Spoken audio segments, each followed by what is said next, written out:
دی اس پر اس کا شکرانہ ادا کرنے کے لیے بیٹھے ہیں، بات تو ختم ہو جانی چاہیے تھی، لیکن حضور نے قسم مانگ لی، صحابہ نے باقاعدہ قسم دی۔ جب قسم لے لی تو پھر ان کے چہروں پر حیرت تو تھی، اس حیرت کو دور کرنے کے لیے فرمایا اے صحابہ میں تم سے جو قسم لی ہے یہ کسی تہمت کی بنیاد پر نہیں لی، تمہارے قول کی صداقت پر مجھے کوئی شک نہیں گزرا تھا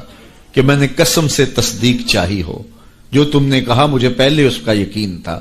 لیکن اس کے باوجود میں نے قسم لی۔ کیوں لی یہ سن لو میں نے کیوں لی۔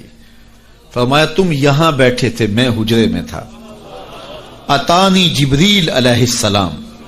میرے پاس جبریل امین حاضر خدمت ہوئے، فاخبرنی ان اللہ یباہی بکم الملائکہ، تو مجھے جبریل نے خبر دی محبوب ذرا باہر تو نکل کے دیکھو، تمہارے صحابہ کے اس عمل پر اللہ فرشتوں میں ناز کر رہا ہے۔ اب صحابہ کا عمل کون سا تھا جس پہ رب بھی ناز کر رہا ہے،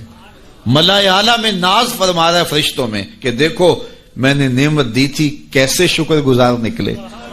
کہ اب تک اس کا شکریہ ادا کر رہے ہیں۔ تو کہا تمہارے عمل پر اللہ فرشتوں میں ناز فرما رہا ہے۔ تو اللہ کی رحمتوں سے کوئی بعید نہیں کہ آج کی مجلس بھی قبول کر لی جائے اور اللہ فرشتوں سے فرمائے دیکھو صدیاں بیت گئیں اور یہ آج بھی بیٹھ کے اس نعمت کا شکریہ ادا کر رہے ہیں، اور ہو سکتا ہے یہ میری اور آپ کی بخشش کی ضمانت قرار پائے۔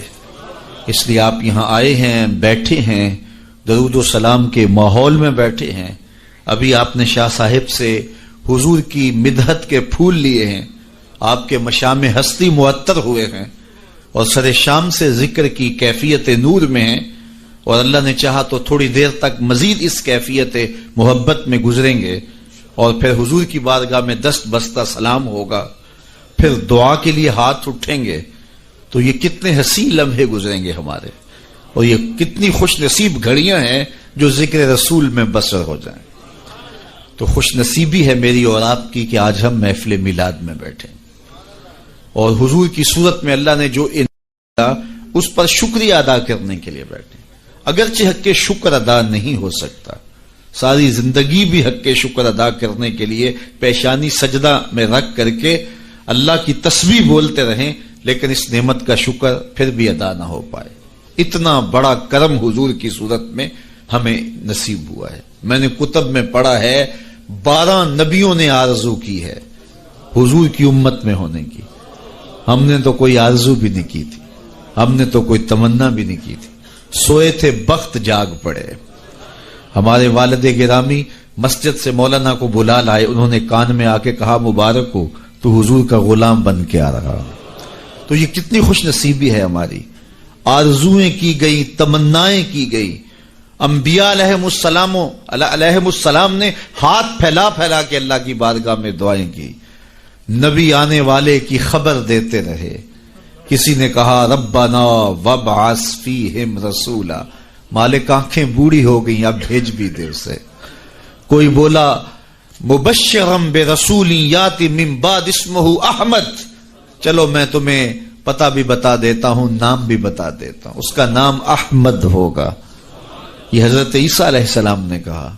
آپ نے کہا اس کا نام بھی بتا دیتا ہوں آنے والا جس کے لیے زمانہ منتظر ہے، وہ جس کے ذکر پر داؤد نے نغمہ سرائی کی، وہ جس کے نام پر شاہ سلیمان نے گدائی کی،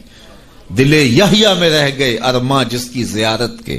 لب عیسیٰ پہ آئے واز جس کی شان رحمت کے، جو بن کے روشنی پھر دیدائے یعقوب میں آیا، جسے یوسف نے اپنے حسن کی نئے رنگ میں پایا۔ ندانم آ گلے خنداں چے رنگو بودارت، ندانم آ گلے خنداں چے رنگو بودارت، کہ مرغے ہر چمنے آرزوئے ادارت۔ ہر کوئی اسی کا منتظر ہے، کوئی کہیں منتظر ہے، کوئی کہیں منتظر ہے۔ نستورہ کہاں منتظر ہے، بحیرہ راہب کلی ڈال کے شام کے راستے میں بیٹھا ہوا ہے، اس نے مذہب کی کتابوں میں پڑھا تھا کسی دن اس نے یہاں سے گزرنا ہے، وہی کلی جو ہے وہ ڈال کے بیٹھ گیا۔ وظیفہ کیا پڑھتا ہے، روزانہ صبح چھت پہ چڑھ جاتا ہے اور حجاز کی جانب سے آنے والے قافلے دیکھتا رہتا ہے،